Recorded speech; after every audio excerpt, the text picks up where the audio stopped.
Rapist Gnanasekaran போலீசாரோட சீருடையில் walkie talkie சகிதமா அண்ணா யூனிவர்சிட்டிக்குள்ள சுத்தியிருக்கான். இவனுக்கு அந்த காவலர்களோட சீருடையவும் walkie டாக்கியும் கொடுத்தது அபிராமபுரம் காவல் நிலையத்தில் இருக்கிற ஒரு எஸ்வி சேகரோட அப்பாவோட பேரை மயிலாப்பூர்ல இருக்கிற ஒரு தெருவுக்கு வைக்கக்கூடிய அளவுக்கு பார்ப்பன அடிமையா ஸ்டாலின் மாறிட்டாரா? சீமான் வீட்டை போய் முற்றுகையிட போறேன் அப்படின்னு சொல்லிட்டு இந்த கருப்பு சட்ட கோஷ்டிகள் போவ நாத்தாக்கா மகளிர் அணி அங்க உருட்டுக்கட்டையோட உட்காந்துருக்காங்க. கேட்டா உள்ள பிரியாணி செஞ்சுக்கிட்டு இருக்கோம் வாங்க அப்படிங்கிற மாதிரி அவங்க கொடுக்க இவனுங்க பயந்து போய் சீமானோட வீட்டுக்கு 2 கிலோமீட்டருக்கு முன்னாடியே. உலக தமிழர்களுக்கு வணக்கம். நான் வெங்கிரத்னம். அண்ணா யூனிவர்சிட்டி இந்த ரேப் விவகாரம் அப்படிங்கிறது உங்களுக்கு எல்லாமே தெரியும். அதனால நம்ம அதை ஆரம்பத்திலேருந்தே சொல்ல வேண்டிய தேவை அப்படிங்கிறது இல்லை. இதில் குற்றவாளி ஞானசேகரன் இருக்கான்ல, சபாநாயகர் அப்பாவோட தம்பி.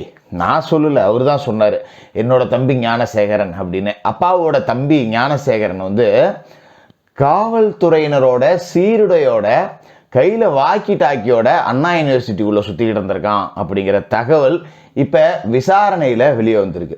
என்னங்க இது, ஒரு சாதாரண பிரியாணி கடைக்காரன் பொறுக்கித்தனம் பண்ணி சுற்றிக்கிட்டு இருந்தவன் திருட்டு வேலைலாம் வேற செஞ்சுருக்கான், ஆள் கடத்தல் வேலைலாம் செஞ்சுருக்கான். இவனுக்கு எப்படி காவல்துறையோட தொடர்பு இருந்தது அப்படின்னு நீங்கள் கேட்குறது நமக்கு புரியுது. சில காவலர்கள், எல்லாரையும் நாம் குறை சொல்லிட முடியாது, சில பேர் இந்த மாதிரி கேடுகட்ட குற்றவாளிகளோடலாம் தொடர்பில் இருக்கிறாங்க அப்படிங்கிறது பல இடங்களில் நடந்துக்கிட்டு தான் இருக்குது. இப்போ சமீபத்தில் கூட பார்த்தீங்கன்னா ஒரு வழிப்பறி விவகாரத்தில் காவல்துறையினரே கூட சிக்கின சம்பவங்கள், சைன் பறிப்பு விவகாரத்தில் காவல்துறையினரே சிக்கின சம்பவங்கள் அப்படிங்கிறதெல்லாம் நடந்திருக்கு. இப்போ இந்த சிறப்பு அதிகாரிகள் குழு கொண்ட அமைப்பு விசாரணை அப்படிங்கிறத செஞ்சாங்க. ஞானசேகரன் விசாரணைக்கு ஒத்துழைக்கல. அவன் தான் சபாநாயகர் அப்பாவுக்கே தம்பியாச்சே, சாதாரண காவலர்கள்லாம் பயப்படுவானா என்ன? அவன் எவ்வளோ பெரிய ஆளாக இருக்கான் அவன். அப்பா ஒரு சபாநாயகரே என் தம்பி அப்படின்னு சொல்லக்கூடிய அளவுக்கு அவன் அதிகார பலம் மிக்கவனாக இருந்திருக்கான். அப்புறம் எப்படி அவன் பயப்படுவான்? நமக்கு தான் திமுக இருக்க, செந்தில் பாலாஜியோட தம்பி அசோகை காப்பாற்றின திமுக நம்மளை காப்பாற்றாதா அப்படிங்கிற இருமாப்பில் அவன் விசாரணைக்கு ஒத்துழைக்கலை. அப்போ இந்த அதிகாரிகள் குழு என்ன பண்ணிச்சு அப்படின்னா, இந்த சிறப்பு புலனாய்வு குழு இவனை அண்ணா நகரில் இருக்கிற ஆணையர் இணை ஆணையர் அலுவலகத்துக்கு இழுத்துட்டு போயிட்டு வெயிட்டாக விசாரிச்சிருக்காங்க. அப்போ தான் தம்பி கக்கியிருக்கான், சில மேட்ரை வாயிலே குத்தி விட்ருக்காங்க. நல்ல வேலை இது சிறப்பு அதிகாரிகள் விசாரணை நடத்துகிறாங்க, இல்லைன்னா இந்த அளவுக்கு வந்திருக்குமா அப்படிங்கிறது தெரியல. இவனை அடித்து வெளுத்து விசாரணை பண்ணதில் இவன் பல முக்கியமான விஷயங்களை கக்கியிருக்கான். என்ன அப்படின்னா, இவன் அண்ணா யூனிவர்சிட்டி வளாகத்துக்குள்ளேயே போலீஸோட ட்ரெஸ்லேயே சுற்றிக்கிட்டு இருந்திருக்கான். போலீஸ் மாதிரி யூனிஃபார்ம் போட்டு சுற்றிக்கிட்டு இருந்திருக்கான். அதான் கையில் வாக்கி டாக்கி வேறு வச்சுருந்துருக்கான். சாதாரணமாக உடையில் போனால் நம்ப மாட்டாங்க இல்லையா, அதனால் வாக்கி டாக்கி சகிதமாகவே சுற்றிருக்கான். என்ன ஏது அப்படின்னு விசாரணை பண்ணி பார்த்தா, கோட்டூர்புரத்தில் இருக்கக்கூடிய காவல் நிலையத்தில் வேலை செய்யக்கூடிய சில காவலர்கள், அபிராமபுரம் காவல் நிலையத்தில் இருக்கக்கூடிய ஒரு மூத்த காவல் எழுத்தர், இவங்க எல்லாம் ஞானசேகரனோட ரொம்ப டீப்பாக குழஞ்சிக்கிட்டு இருந்திருக்காங்க. பிரியாணியும் ரைத்தாவும் மாதிரி ஒன்றுக்கு ஒன்று அப்படி இணை பிரியாமல் இருந்திருக்காங்க. இந்த விஷயங்கள் எல்லாமே தெரிய வந்திருக்கு. அப்போ இந்த நபர்களில் யாராவது ஒருத்தர் தான் இவனுக்கு யூனிஃபார்ம் கொடுத்துருக்கணும், சரிங்களா? இந்த நபர்களில் யாராவது ஒருத்தர் தான் இவனுக்கு வாக்கி டாக்கி கொடுத்துருக்கணும். அப்போ இந்த விவகாரம் அப்படிங்கிறது காவல்துறையினருக்கு தெரிஞ்சே நடக்குதா? இவனுக்கு அங்கே உள்ள நுழையிறதுக்கு என்ன வேலை அப்படிங்கிறதெல்லாம் முன்கூட்டியே இவங்க காவல்துறையினர் எப்படி கண்டுபிடிக்காமல் விட்டாங்க அப்படின்னு ஒரு கிணறு தோண்ட பூபம் கிளம்பின கதையாக தொடர்ச்சியாக கிளம்பிக்கிட்டே இருக்கு. இப்போ இந்த காவலர் உடையிலே அவன் சுற்றியிருக்கான் அப்படின்னா, போலீஸ் அப்படிங்கிற போர்வையில் எத்தனை பேரை மிரட்டியிருப்பானோ, வாக்கி டாக்கியை வச்சு இன்னும் எத்தனை பெண்களை என்ன கொடுமை பண்ணானோ, சீரழிச்சானுங்களோ, யாருக்கு தூக்கிட்டு போய் விருந்தாக்குனானுங்களோ, அந்த சார் எந்த சாரோ தெரியல, எங்கே உட்காந்துருக்காரோ தெரியல, லண்டனுக்கு தப்பி போனாரோ தெரியல, சிங்கப்பூருக்கு தப்பி போனாரோ தெரியல.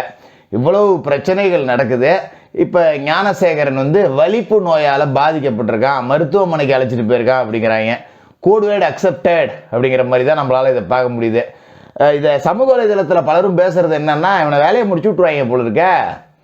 அப்போ இந்த சார் யாருன்னு தெரியாமல் இருக்கிறது, இவனை வச்சு ஏதாவது வேலைகளையே முடிச்சு விட்ற போகிறாங்க. முதல்ல சேவ் ஞானசேகரன் அப்படின்னு இவனுக்கு தனியாக நாம் ஹேஷ்டேக் போட்டு ட்ரெண்ட் பண்ணணும் போல இருக்கே அப்படிங்கிற மாதிரி தான் சமூக வலைதளங்களில் விமர்சனங்கள் அப்படிங்கிறது வருது. ஞானசேகரனை பின்னால் இருந்து இயக்கிய யார் அந்த சார் அப்படிங்கிற விவகாரம் வெளியில் வருமானு தெரியல, அதை தோண்டி துருவோம். அதுக்கு முன்னாடி அந்த சாருக்கும் ஞானசேகரனுக்கும் பாலமாக இருந்த காவலர்கள் யார்? அந்த அபிராமபுரம் காவல் நிலையத்தில் இருந்த காவலர்கள் தான் அப்படின்னு செய்தி சேனல்களில் இப்போ செய்தியே வெளியாகிருக்கு. வாக்கி டாக்கியெல்லாம் கொடுத்துருக்காங்க அப்படின்னா அவர்களும் கைது செய்யப்பட்டு கழுவில் ஏற்றப்படும். வேலிய பயிர் மேய்துனா என்ன மனநிலை இது? யோசிச்சு பாருங்க. எவ்வளவு தில்ல அவன் வாக்கி டாக்கியெல்லாம் எடுத்துட்டு போயிருக்கான் அப்படின்னா எத்தனை பேருக்கு விருந்தாக்கியிருப்பான், கண்டிப்பாக நடந்திருக்கும் அப்படின்னு தானே நாம் சந்தேகப்பட வேண்டியது இருக்கு. அப்போ இதுக்கு பின்னாடி காக்கி சட்டைகளும் இருக்காங்க அப்படிங்கிற அதிர்ச்சி தகவல்கள் அப்படிங்கிறது இப்போ நமக்கு தெரிய வந்திருக்கு. அடுத்ததாக பார்த்தீங்கன்னா, இப்போ நாங்கள் பார்ப்பனியத்தை வேறறுக்க வந்தோம், நாங்கள் தான் திராவிட மாடல் அப்படின்னு சொல்லிட்டு தெரு தெருவா மூத்திர சந்து எங்கெல்லாம் மைக் கிடைக்குதோ அங்கெல்லாம் கத்திக்கினே கூவிக்கினே இருக்காருல்ல நம்ம திராவிட மாடல் முதலமைச்சர் முத்துவேல் கருணாநிதி ஸ்டாலின் அவர்கள். அவரு இந்த எஸ்வி சேகரோட நாடகத்துறை நிறைவு விழா, நாடகத்துறையில் இத்தனை வருடம் அவர் சாதிச்சிட்டார் அப்படின்னு சொல்லிட்டு ஒரு விழா வைக்கிறாங்க. அங்கே போயிட்டு எஸ்வி சேகரோட எனக்கு ரொம்ப நெருக்கம் இருக்கு, எஸ்வி சேகரோட அப்பாவோட பேரை வந்து நான் மயிலாப்பூர்ல இருக்கிற கிராஸ்கட் ரோட்டுக்கு வைக்கிறேன், அவங்க அப்பா பேரை அந்த தெருவுக்கு மாத்துறேன் அப்படின்னு சொல்லி வரலாற்று சிறப்புமிக்க ஒரு அறிவிப்பு கொடுத்துருக்கார். இவர் தான் பிராமணத்தை அப்படியே அறுக்க போறவர் அப்படிங்கிறத நம்ம புரிஞ்சுக்கணும். இதுலேருந்து ஒரு சின்ன ஃப்ளாஷ்பேக் போவோமா? நம்ம 200 கொத்தடிமைகள், அண்டா குண்டா இவனுங்க எல்லாத்தையும் தான் சேர்த்து, இவனுங்க எல்லாம் கடந்த அதிமுக ஆட்சியில் வெள்ளம் வந்தப்ப எஸ்வி சேகர் ஒரு ட்வீட் போட்டார். 13 பாக்கெட் ஆவின் பால் வாங்கினேன், அதில் 9 பாக்கெட் கெட்டு போச்சு, 2 குழந்தைங்க இருக்காங்க, வயதான முதியவர்கள் வீட்டில் இருக்காங்க, இப்போ நான் என்ன செய்யறது அப்படின்னு. எஸ்வி சேகர் ஒரு திரைத்துறை பிரபலம். அவர் ஒரு ட்வீட் போடுறாரு அப்படிங்கும்போது அந்த ஆவின் நிறுவனத்தின் தரத்தின் மீதான சந்தேகம் வரும் மக்களுக்கு அப்படிங்கிறதால அவருக்கு அந்த கெட்டுப்போன 9 பாக்கெட் பாலை அந்த பகுதியை சேர்ந்த ஆவின் நிர்வாகிகள் கொண்டு போய் கொடுத்துட்டாங்க. பாப்பா வீட்டுக்கு எடப்பாடி பால் பாக்கெட்டு போட்டார், அந்த அளவுக்கு அடிமையா போயிட்டீங்க அப்படின்னு கதறினது சாட்சாத்து நம்ம 200 கொத்தடிமைகளே தான். இதுனா எடப்பாடி பழனிசாமி அவர்களை நேராக கொண்டு கொடுத்தாரு. இங்க எஸ்வி சேகரோட ஃபங்க்ஷனுக்கு நேரா முதலமைச்சரே போறாரு. எங்க கள்ளச்சாராய சாவுகளுக்கு போறதுக்கு துப்பு இல்லை, வேங்கவே இல்லை, மலங்கலந்த தண்ணியை குடிச்சிட்டு மக்கள் 3 வருஷமா கடந்து போராடிட்டு இருக்கான், அவனை பார்க்கறதுக்கு வக்கு இல்லை. சென்னையில் வெள்ளம், கள்ளக்குறிச்சி, விழுப்புரம் உள்ளிட்ட மாவட்டங்கள் எல்லாம் வெள்ளத்தில் மூடிட்டு கிடக்குது, அங்கே போகிறதுக்கு துப்பு இல்லை. அண்ணா யூனிவர்சிட்டியில் ஒரு மாணவியோட வாழ்க்கை சீரழிக்கப்பட்டிருக்கு, அங்கே போய் விசாரணை நடத்துறதுக்கு துப்பு இல்லை. எஸ்வி சேகரோட ஃபங்க்ஷனுக்கு போகிறதுக்கு மட்டும் நேரம் இருக்குது. போனதோட மட்டும் இல்லாமல் அவங்க அப்பா பேரையே நீங்கள் வைக்க போகிறீங்க ஒரு தெருவுக்கு அப்படின்னா நீங்கள் தான் உண்மையான பார்ப்பனிய அடிமைகள் அப்படின்னு நம்மளால் புரிஞ்சிக்க முடியுதா? இவங்க தான் அப்படியே பாசிச பாஜகவை வேற அருன்னு அறுத்துட்டு இன்னும் கொஞ்சம் ஆழமாக தோண்டி தோண்டி தோண்டி போய் உள்ளே இருக்கிற பார்ப்பனத்தையும் பிடிச்சி கிறுன்னு அறுத்தும் தள்ளிவிடுவாங்க. நம்பிடுங்க நீங்கள். சரி, இப்போ நம்ம விஷயத்துக்கு வருவோம். நம்ம இந்த 200 எடுப்பு சோறு அண்டா செந்தில் லைட்டாக ஒரு குத்தணும் அப்படின்னு முடிவு பண்ணியிருக்கேன். இப்போ சீமான் வீட்டை முற்றுகையிட ஓசி சோறு கும்பல்கள் புறப்பட்டுச்சு. சீமான் என்ன பண்ணிட்டாரு அப்படின்னா காலையிலேயே நாத்தாக்கா தொண்டர்கள் மகளிர் அணிகள் எல்லாம் வீட்டில் திரண்டுட்டாங்க. அடிக்க அடி தாண்டா உங்களுக்கெல்லாம் இனிமேல் தாண்டா அரசியல், இதை விடுறதே இல்லைடா பார்த்துக்குவோம் அப்படிங்கிற மாதிரி வீட்டில் எல்லாத்துக்கும் பிரியாணி சமைக்க ஆரம்பிச்சிட்டாங்க. அப்புறம் பிரியாணி சமைக்கணும்னா விறகடுப்பில் தானே சமைக்கணும். மகளிர் அணி அங்கே இருந்த நாத்தாக்கா தம்பிகள் எல்லாம் ஆளுக்கு ஒரு உருட்டுக்கட்டையை வச்சுக்கிட்டு நிற்கிறாங்க. ஐயோ, பிரியாணி சமைக்க வச்சுருந்த உருட்டுக்கட்டையை பார்த்துட்டு இந்த ஓசி சோறு கருப்பு சட்டை கோஷ்டிகளாக திருச்சி ஓடி இருக்கானுங்க. சீமான் வீட்டுக்கு 2 கிலோமீட்டருக்கு முன்னாடியே போய் நாங்களும் ரவுடி தாண்டான்னு பூட்டின கதவு முன்னாடி சவுண்டை விட்ட கதையாக விட்டுட்டு கிளம்பி கைதாகி போகிறாங்களாம். இதில் கைதாகிறதுக்கே ஆள் இல்லை, வாங்கடான்னு கூவி கூப்பிட்ற நிலைமைக்கு பெரியாரிய ஓசி சோறு கும்பல்களோட எண்ணிக்கை நாட்டில் குறைஞ்சி போச்சு அப்படிங்கிறத பார்க்க முடியுது. அதோட முக்கியமான விஷயம் என்னன்னா, இவங்க கைதாகி போகிறது பார்த்தீங்கன்னா ஒரு 30லேருந்து 40 பேர். ஆனால் போலீஸோட எண்ணிக்கை 100க்கு மேலே இருக்குது. இப்போ இவங்க பெருசாக பெரியாரை பில்டப் பெரியார் கோஷ்டியில் திரண்டு வந்துடுவாங்கன்னு நினச்சிட்டாங்க போல இருக்கு. வேலை இல்லை போங்கடா அப்படிங்கிற மாதிரி ஒருத்தனும் போகலை. சித்தாந்தம் செத்து போச்சு. குவிக்கப்பட்ட காவலர்களோட எண்ணிக்கையில் காவாசி கூட போராட போனவனோட எண்ணிக்கையில் தோற்று போன ஒரு கேவலமான போராட்டத்தை நடத்திட்டு போயிட்டாங்க. அவங்க ஜாலியாக முற்றுகையிட வரானுங்களா, அவனை பார்த்து கத்திட்டு போட்டோம் அப்படின்னு சொல்லிட்டு உள்ள பிரியாணி விருந்து நடந்துகிட்டு இருக்கு.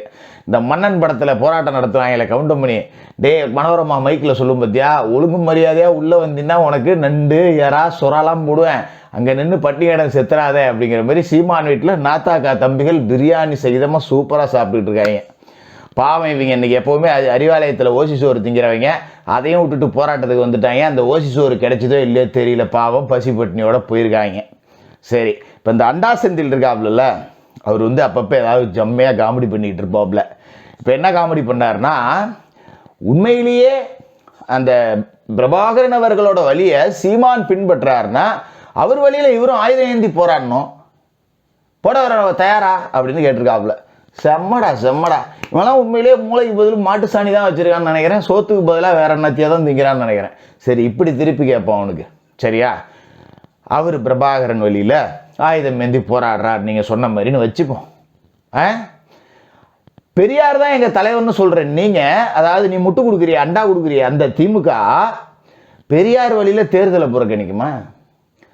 பெரியார் பாதை தேர்தல் பாதை இல்லைல்ல, அப்புறம் என்ன மயிருக்கு நீங்க தேர்தலில் போட்டிடுறீங்க அப்படின்னு நீ திமுகவை பார்த்துலடா ஃபர்ஸ்ட் கேட்டிருக்கணும் தம்பி. உன் வீட்டில் எவ்வளவு கேவலம் நடந்தாலும் அதை இழுத்து போட்டு மூடுற நீனு அடுத்தவன் ஏதாவது ஒன்று சொல்லிட்டா உடனே அங்கேருந்து அப்படி வேல் விடுவாப்புல, அந்த ஒரு காடு ஒன்று போடுவாப்புல, அதில் அப்படியே வேல் பாயிற மாரி வேல் வீசிட்டாரா இவர். பூ மானகட்ட ஜென்மங்களா, உங்கள் முதல்ல நீங்கள் பாருங்கடா, மற்றவங்களை அப்புறம் பார்க்கலாம். ரேபிஸ்ட் விவகாரம் போலீஸ் வரைக்கும் உள்ளே ஊடுருவிருக்காங்க. தில் இருந்தால் அதை பேசு. மக்களுக்கு உருப்படியாக ஏதாவது ஜேர்னலிஸ்ட்னு பேர் வச்சுருக்கீங்களா, அதுக்காகனாச்சும் ஏதாவது செய்யுங்கடான்னு கேட்டுக்கிட்டு அடுத்த வீடியோவில் சந்திப்போம்.